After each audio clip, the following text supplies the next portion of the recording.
This is the Lone Crater YouTube. We hope this video helps. In this video, I will explain how to jack up a Nissan Maxima safely.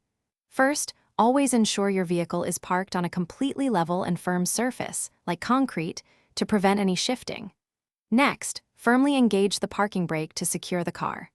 Finally, place wheel chocks behind the wheels that will remain on the ground, opposite the side you are lifting, for added stability. These crucial steps ensure your safety before you begin any lifting. For the front of your Maxima, you have a couple of options.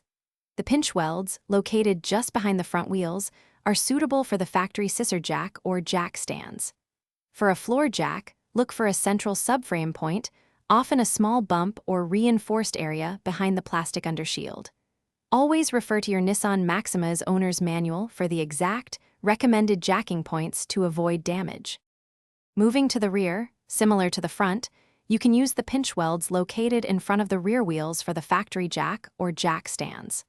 For a floor jack, the central rear subframe or beam is typically the recommended point. This allows you to lift the entire rear of the vehicle at once. Always ensure your jack is positioned securely and stably before you begin to raise the car.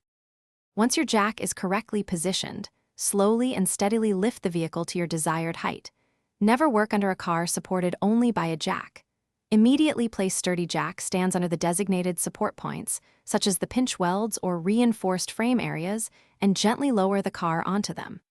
Give the car a slight shake to confirm it's stable before proceeding. And remember, for all your DIY projects, staying hydrated is key. Check the description for a link to the Oala water bottle and other great deals. Thanks for watching. Consider subscribing if we helped you.